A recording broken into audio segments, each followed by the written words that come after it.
আসসালামু আলাইকুম ওয়া বারাকাতুহু। প্রিয় ভাই ও বোনেরা, আজকের এই ভিডিওতে আমি আপনাদের সামনে শেখ আহমদুল্লাহ হুজুরের স্ক্রিনে থাকা লেকচারের মূল কথা বা সারসংক্ষেপ প্রশ্নোত্তর আকারে সংক্ষেপে তুলে ধরার চেষ্টা করব ইনশাআল্লাহ। এখানে বলা প্রতিটি বিষয় হুজুরের ওয়াজের বক্তব্য থেকেই নেওয়া হয়েছে। এটা আমার ব্যক্তিগত ফতোয়া বা নিজস্ব মতামত নয়। আশা করি আল্লাহর ইচ্ছায় এই সংক্ষিপ্ত উপস্থাপনাটি আমাদের সবার জন্য উপকারী হবে। চলুন মূল আলোচনা শুরু করি। বিসমিল্লাহির রহমানির রহিম। ১ নম্বর প্রশ্ন, ইসলামে কি এমন কোন দোয়া বা উপায় আছে যাতে মানুষ দুনিয়া ও আখেরাত দুটো থেকেই অব্যাহতি পেয়ে যায়? মানে না জান্নাত পাবে না জাহান্নাম, অর্থাৎ সে কিছুই পাবে না। উত্তর, না, ইসলামে এরকম কোনো অপশন নেই। আল্লাহ তাআলা স্পষ্টভাবে বলেছেন, প্রত্যেক মানুষকে তার কাজ অনুযায়ী পুরস্কার অথবা শাস্তি এই দুইটির একটি পেতে হবে। এর বাইরে তৃতীয় কোনো ব্যবস্থা ইসলামে নেই।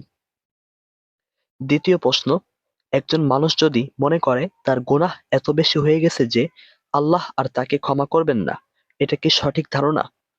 উত্তর, না, এটা সম্পূর্ণ ভুল ধারণা। এটা আল্লাহ সম্পর্কে ভুল ধারণা এবং শয়তানের পক্ষ থেকে আসা নিরাশা। আল্লাহ তাআলা বলেন, তোমরা আল্লাহর রহমত থেকে নিরাশ হইও না। আল্লাহ সমস্ত গুনাহ ক্ষমা করেন।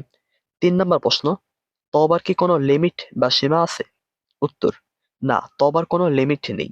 কুরআন ও হাদিস এই দুইটার কোথাও একথা বলা হয়নি যে এতবার তওবা করার পর আল্লাহ তাআলা আর তওবা কবুল করবেন না। তওবা হলো একটা আনলিমিটেড সিস্টেম। বান্দার গুনাহ যত বড়ই হোক, আল্লাহর ক্ষমা তার চেয়েও বড়। ৪ নম্বর প্রশ্ন, আমার গুনাহ এত বেশি হয়ে গেছে যে আল্লাহ আমাকে মাফ করতে পারবেন না, এই কথার মধ্যে সমস্যাটা কোথায়? উত্তর, এই কথার মধ্যে মানুষ নিজের গুনাহকে আল্লাহর ক্ষমাশীলতার চেয়েও বড় মনে করে। এটা আল্লাহ সম্পর্কে ভুল ধারণা। এ ধরনের নিরাশা শয়তানের সবচেয়ে বড় অস্ত্র। ৫ নম্বর প্রশ্ন, নিরাশা হওয়াকে নিরাশ হওয়াকে ইসলাম কেন এত ভয়ঙ্কর বলে? উত্তর, কারণ আল্লাহ তাআলা বলেন, আল্লাহর রহমত থেকে কেবল কাফেররাই নিরাশ হয়। একজন মুমিন কখনো আল্লাহর রহমত থেকে আশা ছাড়তে পারে না।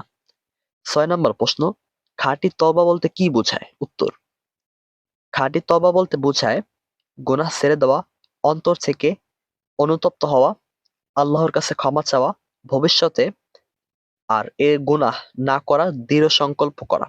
এরকম তওবা করলে আল্লাহ অবশ্যই ক্ষমা করবেন।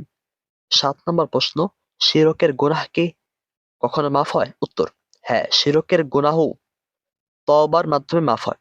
অর্থাৎ কোনো ব্যক্তি যদি শিরকের গুনাহ করে এবং এই গুনাহের পর যদি সে তওবা করে, তাহলে আল্লাহ রাব্বুল আলামিন তার এই গুনাহগুলোকে মাফ করে দিবেন। মনে রাখবেন, শিরক করে তওবা ছাড়া মারা গেলে মাফ নেই। কিন্তু শিরকের পর যদি কেউ তওবা করে, আল্লাহ তাআলা তাকে মাফ করবেন। একজন মানুষ জীবনে হাজারবার শিরক করলেও একবার খাঁটি তওবা করলে সব গুনাহ মাফ হয়ে যায়।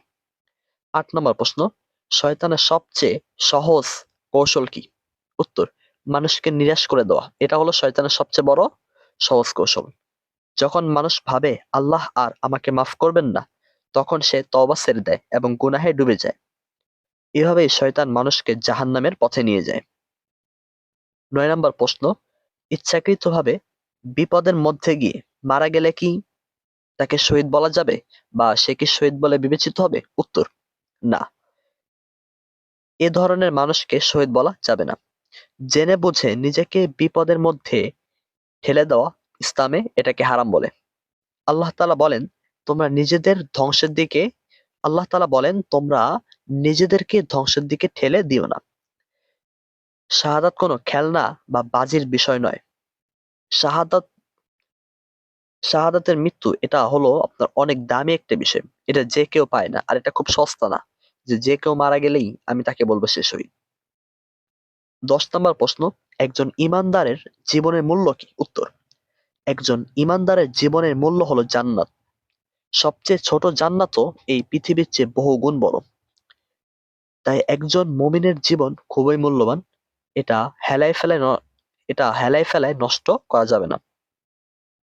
১১ নম্বর প্রশ্ন, যাদের কাছে ইসলামের দাওয়াত পৌঁছেনি তাদের বিচার কিভাবে হবে? উত্তর, তাদের কাছ থেকে কেবল এই বিষয়গুলো জিজ্ঞাসা করা হবে, তারা সৃষ্টিকর্তায় বিশ্বাস করেছে কিনা, আল্লাহর একত্ববাদ স্বীকার করেছে কিনা। মানুষের বিবেকই আল্লাহকে চিনবার জন্য যথেষ্ট। এই ওয়াজের মাধ্যমে শায়েখ আমাদেরকে কয়েকটা চূড়ান্ত বার্তা দিয়েছেন। ১ নাম্বার হলো নিরাশা হওয়া যাবে না। নিরাশা এটা হলো হারাম। তওবার দরজা সবসময় খোলা থাকে, এটা মনে রাখবেন। আল্লাহ তাআলা ক্ষমা করতে ভালোবাসেন। গুনাহ যত বড়ই হোক, আল্লাহর রহমত তার চেয়েও বড়।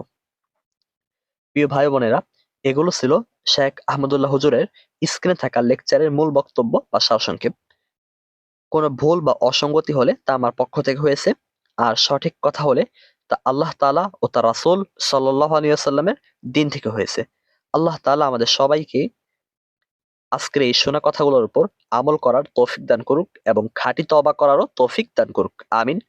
যদি এই ভিডিওটি আপনাদের কাছে উপকারী মনে হয়, তাহলে দয়া করে চ্যানেলটি সাবস্ক্রাইব করবেন এবং ভিডিওতে একটি লাইক দিবেন, আর অন্যদের উপকারের জন্য ভিডিওটি শেয়ার করে দিবেন।